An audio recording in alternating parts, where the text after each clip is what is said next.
अखण्डमण्डलाकारं व्याप्तं येन चराचरं तत्पदं दर्शितं येन तस्मै श्रीगुरवे नमः।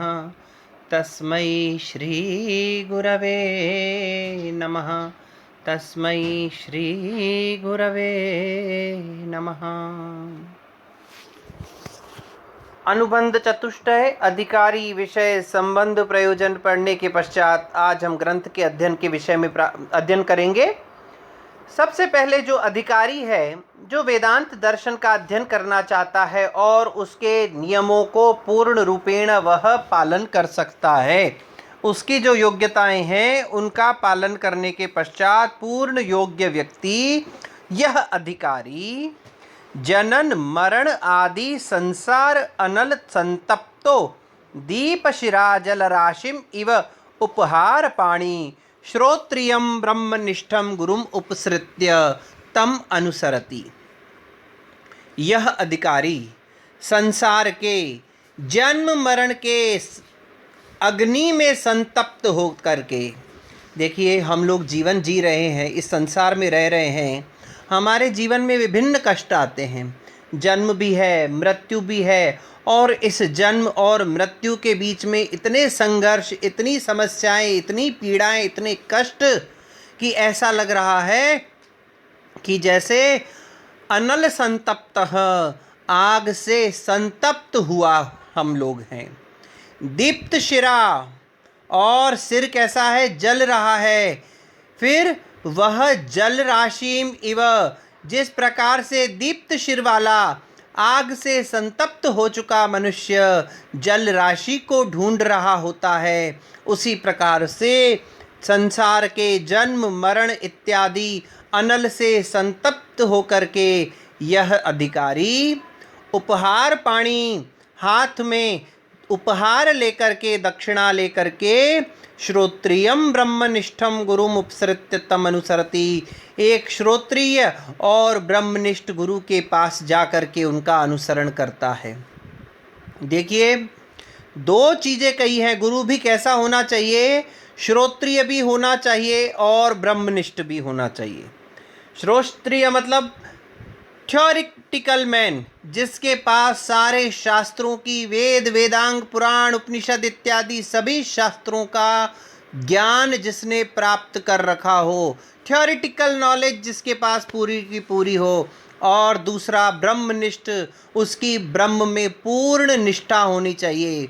जिसके पास सैद्धांतिक ज्ञान भी है वह श्रोत्रिय है, और जिसके पास प्रैक्टिकल नॉलेज भी है वह ब्रह्मनिष्ठ है, अर्थात जो ब्रह्म का अनुभव कर चुका है और उस ब्रह्म में निष्ठा रखता है। ऐसे गुरु के पास जाकर के वह उसका अनुसरण करता है।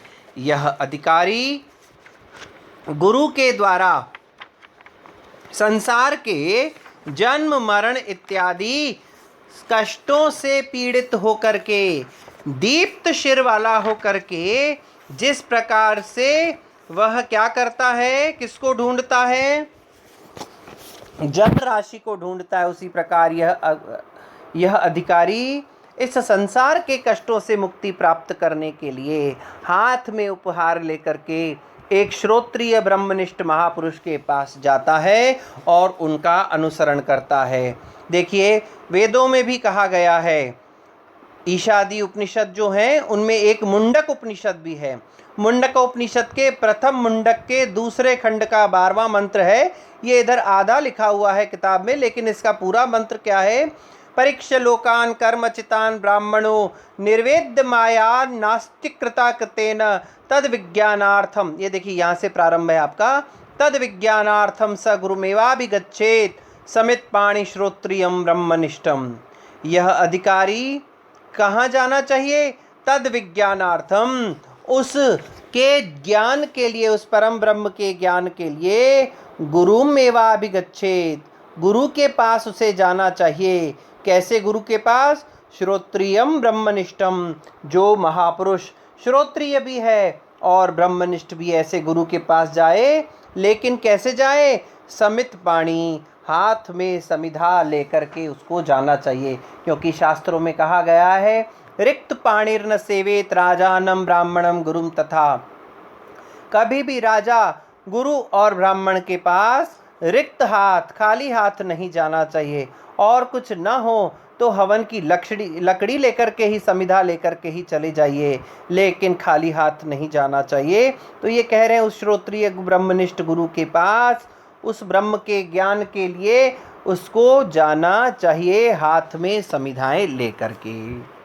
अब जब वह शिष्य एक श्रोत्रिय ब्रह्मनिष्ठ महापुरुष के शरण में चला जाता है, तो वह श्रोत्रिय ब्रह्मनिष्ठ महापुरुष क्या करता है?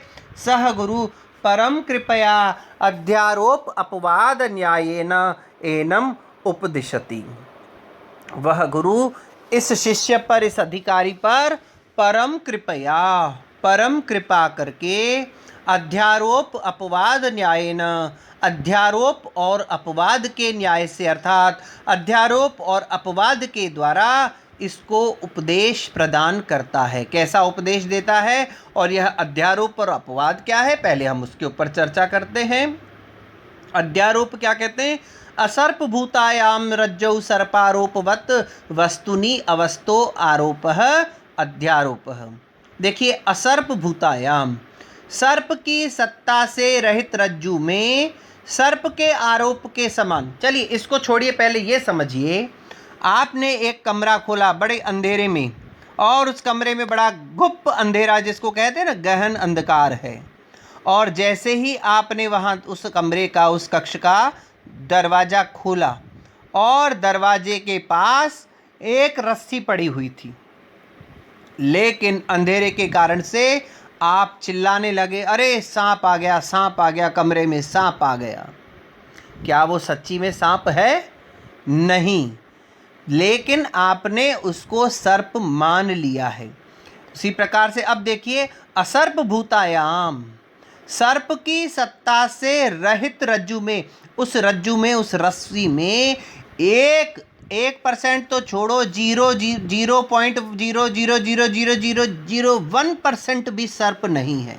इतना सा अंश भी उस रज्जु में, उस रस्सी में सर्प नहीं है, लेकिन आपने अपने अज्ञान के कारण से क्या कर लिया? उस अंधेरे के कारण से उस रज्जु को क्या मान लिया है?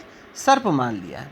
उसी प्रकार वस्तु में अवस्तु मान लेना, वस्तु में अवस्तु का आरोप कर देना ही अध्यारोप माना गया है। जैसे सर्प की सत्ता से रहित रज्जु में सर्प के आरोप के समान वस्तु में अवस्तु का आरोप ही अध्यारोप कहलाता है। अब आपको दो नए शब्द मिले हैं, एक वस्तु, दूसरा अवस्तु। अब देखिए, वस्तु में अवस्तु का आरोप होगा तब अध्यारोप होगा। रज्जु में सर्प का आरोप, देखिए रज्जु में सर्प का आरोप अध्यारोप है, यह बात आपको समझ में आ गई। लेकिन अब वस्तु में अवस्तु का आरोप कैसे समझेंगे? तो इसके लिए पहले हम वस्तु और अवस्तु को जान लेते हैं। वस्तु क्या है? वस्तु है सच्चिदानंदम अद्वयम ब्रह्म। वह ब्रह्म ही वस्तु है। कैसा ब्रह्म वस्तु है?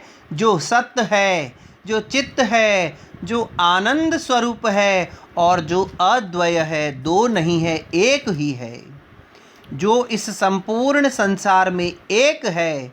और वह कैसा है? सत्य है, हमेशा रहने वाला है, चित्त है, चैतन्य है, और आनंद वाला है, आनंद स्वरूप है, और अद्वय है, वही ब्रह्म है, और वही ब्रह्म वस्तु है। वह सच्चिदानंद अनंत अद्वय ब्रह्म जो है वह वस्तु है, और इसके विपरीत अज्ञान आदि सकल जड़ समूह जो है वह वस्तु है। हमेशा चारों तरफ जो जड़ जगत दिखाई दे रहा है वह अज्ञान आदि संपूर्ण जड़ जगत जो है वह अवस्तु है। एक वस्तु है, दूसरी अवस्तु। क्यों? क्योंकि जो वस्तु की परिभाषा है, वस्तु की जो विशेषताएं हैं, वो अवस्तु में लागू नहीं होती हैं। अब हमारा सारा संसार जो है वह अवस्तु है, और ब्रह्म क्या है? वस्तु है। तो ब्रह्म की क्या क्या विशेषताएं हमने देखी? एक तो वह सत्य है, लेकिन हमारा संसार कैसा है? असत है। आज है, कल नहीं है। लेकिन ब्रह्म सृष्टि के आरंभ में भी था, सृष्टि के विनाश के बाद भी रहेगा। लेकिन न हम सृष्टि के आरंभ में थे, न हम सृष्टि के विनाश के बाद होंगे। केवल मध्य भाग में हम लोग विद्यमान होते हैं। तो हम सत नहीं हैं, हम असत हैं। दूसरा, चित्त। परमात्मा क्या है? वह ब्रह्म क्या है? चित्त है, चैतन्य है। लेकिन हम सब जितने भी यहाँ जीव हैं, जो भी जड़ जगत दिख रहा है, वो सब अचेतन है। देखिए, यहाँ की परिभाषा के अनुसार हम सब अचेतन है। ये तो हमारे अंदर जो ब्रह्म तत्व है, जो आत्मा है, वह चेतन है। उस आत्मा को निकाल है। फिर क्या कहा? वह आनंद स्वरूप है। तो किसी ने प्रश्न किया, अगर ब्रह्म आनंद स्वरूप है तो यह संसार भी आनंद स्वरूप है, इस संसार में भी आनंद विद्यमान है। नहीं, इस संसार में सुख और दुख तो हो सकते हैं, लेकिन आनंद नहीं मिलता है। क्योंकि आनंद की परिभाषा क्या है? जो अनंत मात्रा वाला हो और अनंत काल के लिए हो। लेकिन हम जिन सुख दुख को आनंद मान के रहते हैं, ना तो वो अनंत मात्रा वाले होते हैं और ना ही अनंत काल वाले होते हैं। और अद्वय है वह ब्रह्म, जबकि हम क्या हैं? द्वय हैं, दो के भेद में है, जड़ भी है, चेतन भी है। तो सच्चिदानंद अद्वय ब्रह्म जो है वह वस्तु है, और अज्ञान आदि सकल जड़ समूह अवस्तु है। तो जब उस वस्तु में अवस्तु का आरोप होने लग जाता है, या यूँ समझ लीजिए, अवस्तु में वस्तु का आरोप, सत्य को, सच्चे को कच्चा और कच्चे को सच्चा जब हम मानना शुरू कर देते हैं, तो यही अध्यारोप हुआ करता है। तो यह गुरु उस अध्यारोप और अपवाद के न्याय से हमें आगे समझाता है कि भैया क्या करना चाहिए। तो अब देखिए, यहाँ पर एक शब्द आया।